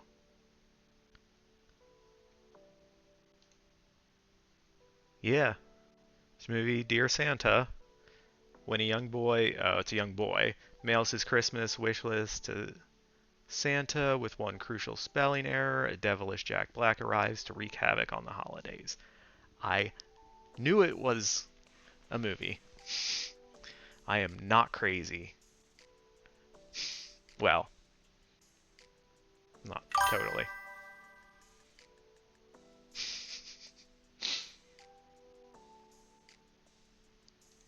Okay. Getting a lot of devil movies in here. Okay. In order to get a shot at going to Valhalla, you must die with a weapon in your hand. You just died. You're now sitting in front of Odin's advisory boards. They discuss whether a spatula actually counts. Um, I'm going to say no because I wrote a uh, kind of fantasy movie about what if North mythology was real, and this was kind of a lot of stuff in it. This this wasn't a lot of stuff in it, but this was elements of it, of Valhalla being a real place, dying with a weapon in your hands, and Odin was a character, and yeah. SpongeBob would say yes. Well, I'm sorry, Rad, but I'm not SpongeBob. At the age of 12, you started randomly seeing a green line and red line appear on the ground. You always followed the green line and have lived successful and happy life. 10 years later, you're on top of the world but bored. Time to see where the red line leads.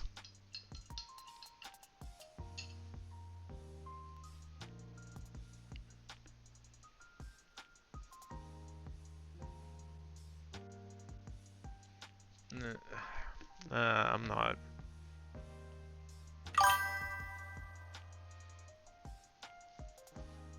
You'd mess with this one?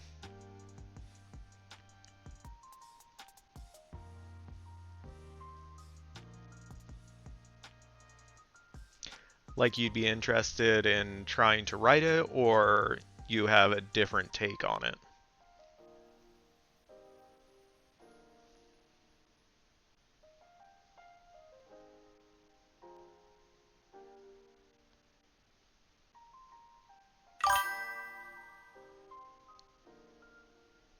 You think their twin takes the other route?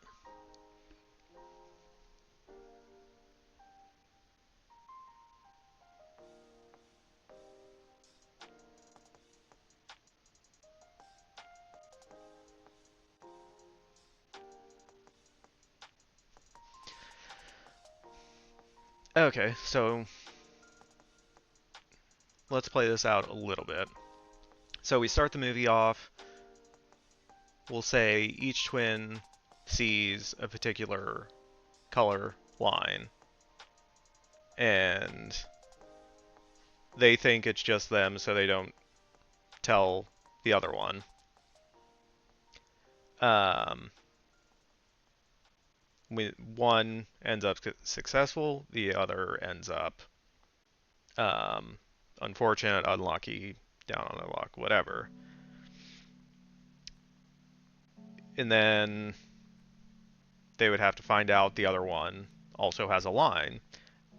And then would it be the red line twin? Would it be an agreement between them that they want to get out of their lives because they feel stuck in their lives and they would switch? Or would it be the twin following the red line thinks if they kill the other one, they would be able to see the green line and take over their twin's life? The other ends up a used car salesman and they decide to switch. Okay. So my question would be kind of a bigger why, and what would we be trying to say with that?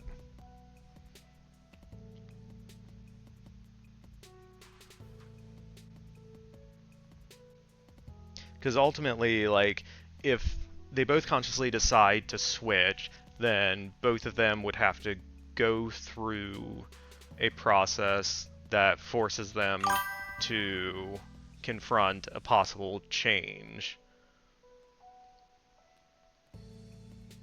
One twin gets cancer. Oh. That went dark. Yeah, a little bit. Uh, yeah,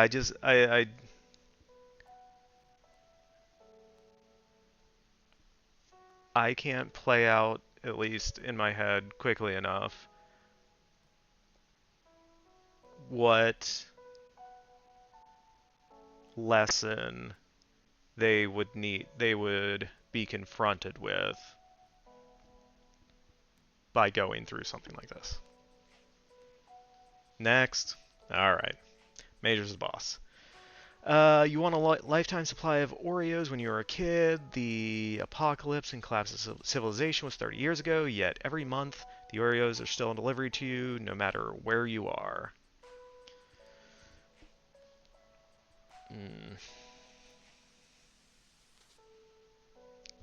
This feels like, what was it? The Twilight Zone?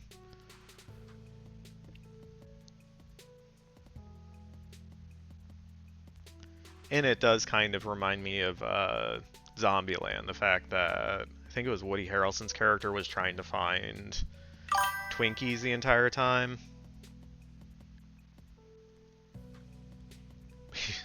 1 month you receive 1 Nutter Butter in the pack of Oreos. Let's see, that's off topic.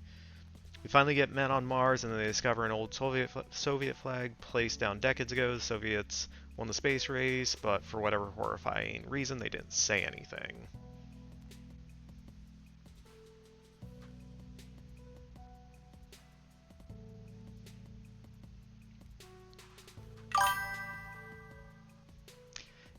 Yeah, I feel like this would go sci-fi horror very quickly. Like, I think it could be an interesting idea. I would probably change some specifics about it, but yeah. Pennywise. We're not doing a Pennywise story. He wakes up after 20 years of sleep, 4 giant turtles, and a rat have taken over this. Wow, we're going Pennywise and the Ninja Turtles. No. Humans are the first sentinels, putting us millennia ahead of aliens. You don't like clowns, so no, yeah. Humans are the first. Oh, I can't read. That's a T, not an L. Yeah, I figured Rad would say something when he heard Ninja Turtles. Humans are the first sentients, putting us millennia ahead of aliens. Instead of acting like elder species should, we create mysterious artifacts, but with no actual use. Crop circles and send spooky messages like, "Be quiet, you are in danger," to the aliens because we are still childish morons. Feels like Idiocracy, but kind of like the sci-fi the intergalactic sci-fi version of it. Bored with Heaven's docile wildlife. What? What is with Steve Irwin? We got 2 Steve Irwin before we got 2 vampire. Steve Irwin and Satan. That's who keeps showing up. Bored with Heaven's docile wildlife, Steve Irwin rounds up a camera crew, leads an expedition to hell to observe and study native species of hell. Yeah. Yeah, I got nothing against Steve Irwin. It's just kind of wild. Let's see. You have 86,400 in your bank, and someone steals $10. You spend all the rest of your money trying to get revenge.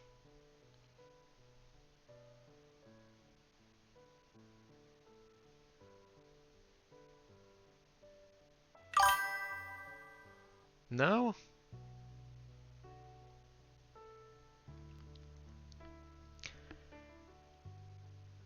Steve Irwin is trying to find his way back to the real world through bad writing prompts. Now he's back with vengeance. um, so this one is kind of interesting to me just because of the idea we could explore of how obsessed some people are with, I don't want to say necessarily revenge, um, but almost like proving they're right, that they would go to crazy lengths. Like, I don't know. I think there's something kind of interesting there. But Major says no.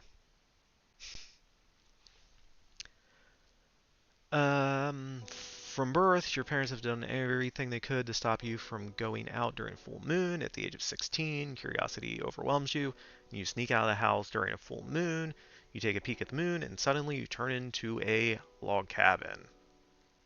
You are a warehouse. Oh my god. Uh, I've been dad joked.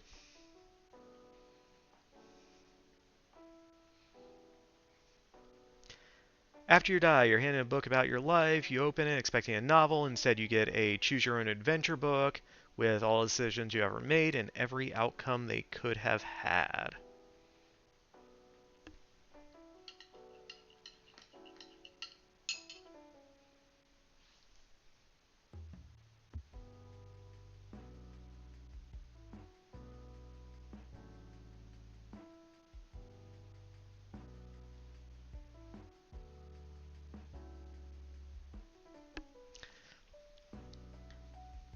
So,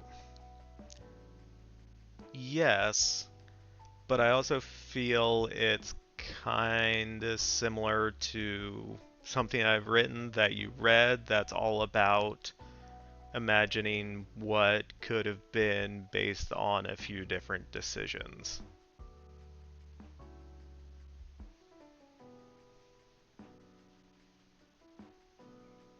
Yeah.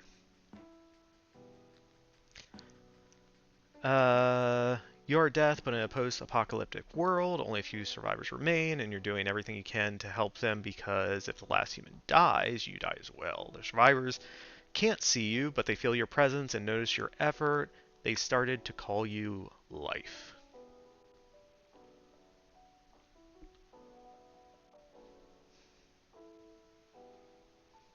Hmm. Mm, nah. You discover a library with a biography for everyone on Earth. While reading your own, you notice whenever somebody else is mentioned, there's a footnote showing where you can find their biography. It's odd how someone who has only a sentence in your book has a whole chapter for you.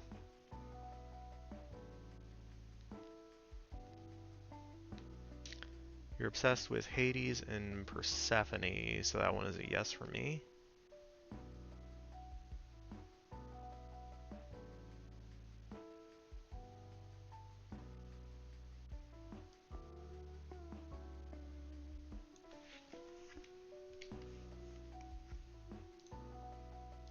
I'm not as well read or versed as Major.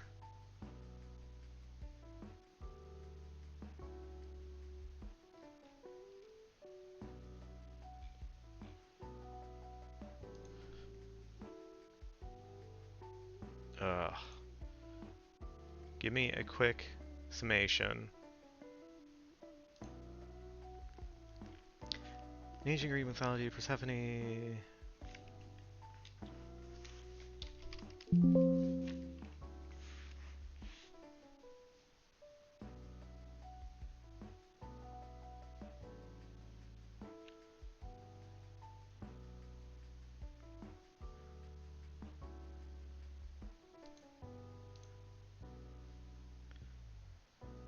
Okay, she became the queen of the underworld after her abduction by her uncle Hades, king of the underworld, who would let her take her in marriage. With her abduction, her sojourn into the underworld in her cyclical return to the surface represents her functions as the embodiment of spring and the personification of vegetation, especially grain crops which disappear into the earth.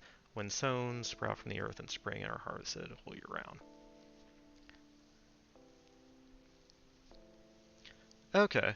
Good night, mate. Yeah, we're at, we're at 7 o'clock, so we're at 2 hours.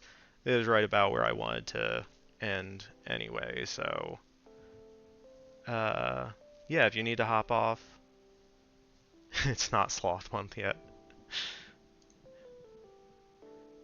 Alright, yeah, we'll copy this one. That'll be 6 for our notes, and then we'll keep this here, and yeah, we'll come back to this on Thursday and maybe just read through these again, see if there's one that sticks out to us enough, and then see kind of where we want to go next with it. So yeah, I think this is a good stopping place for tonight. We got 1, 2, 3, 4, 5, 6.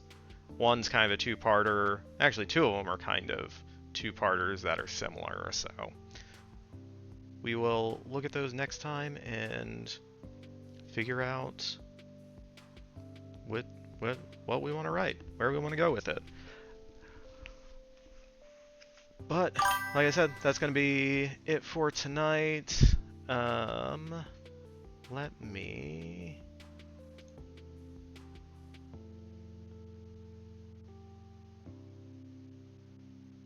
I don't have anyone to raid.